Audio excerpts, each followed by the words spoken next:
बिहार की सियासत बीते दिन के साथ परवान चढ़ती जा रही है। आज का दिन बिहार की सियासत के लिए और भी खास हो गया, क्योंकि एक तरफ एनडीए अपना दम दिखा रही तो दूसरी तरफ महागठबंधन से प्रियंका भी चुनावी मैदान में कूद पड़ी हैं। बिहार में मौजूदा सियासी हालात क्या हैं, इस रिपोर्ट में देखिए। बिहार विधानसभा चुनाव को लेकर सियासी हलचल तेज हो गई है। ये दोनों तस्वीरें उसी की गवाही हैं।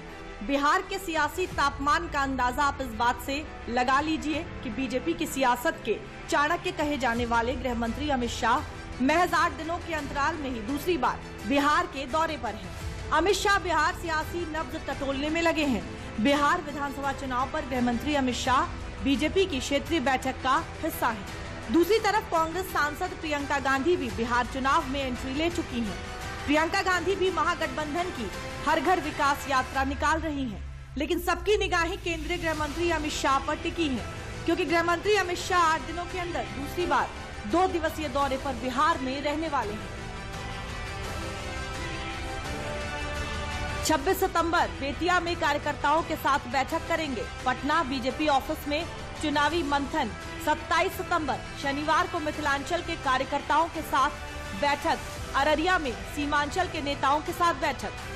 देखिए, अमित शाह जी बिहार आ रहे हैं, उनका स्वागत है बिहार में। और मुझे लगता है कि बिहार में विकास के सौगात के साथ साथ गठबंधन के इस पे भी विचार करने के लिए आ रहे हैं। और आने वाले समय में, जैसा मैं पहले से हम लोग कहते रहे हैं कि हमारे गठबंधन में एक बड़े ही अच्छे समन्वय के साथ भी सीटों का बंटवारा हो जाएगा। बीजेपी के बिहार प्रभारी बनाए जाने के बाद केंद्रीय मंत्री धर्मेंद्र प्रधान भी बिहार में चुनावी रणनीति बनाने में जुट गए हैं।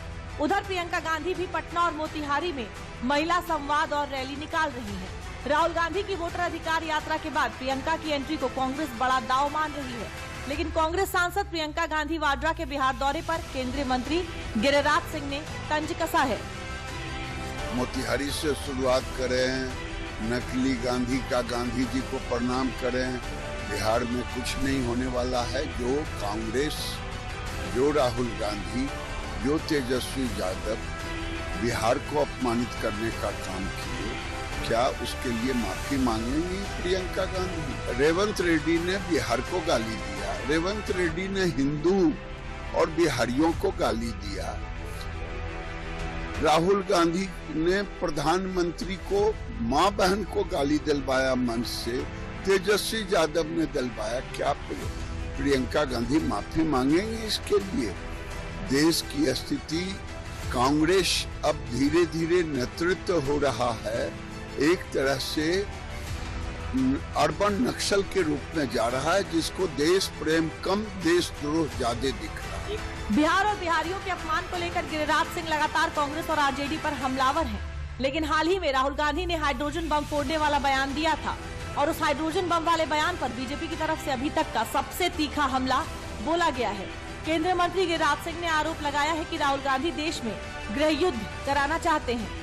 राजनीति में हाइड्रोजन और न्यूक्लियर बम नहीं होता है। राजनीति सामाजिक सरोकार का है और लोकतांत्रिक व्यवस्था का है, आग लगाने का नहीं।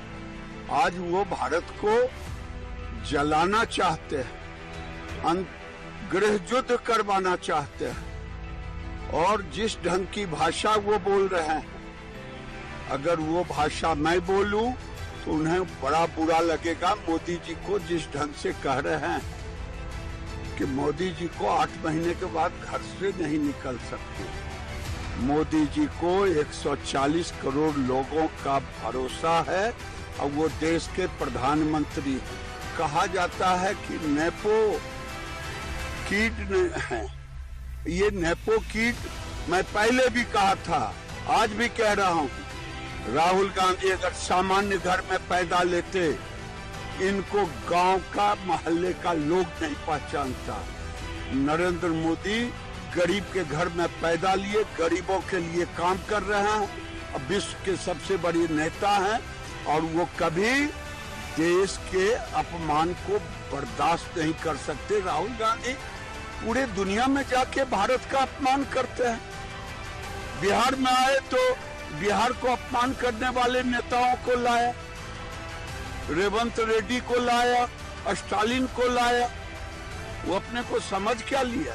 बिहार की सियासत में बयानों का ये शोर हाल फिलहाल में थमता तो नहीं दिख रहा है। बयानों के जरिए एक दूसरे के ऊपर मनोवैज्ञानिक दबाव बनाने की कोशिश भी जारी है। अब देखना है कि बिहार की जनता किसके बयानों और कामों पर एतबार करती है।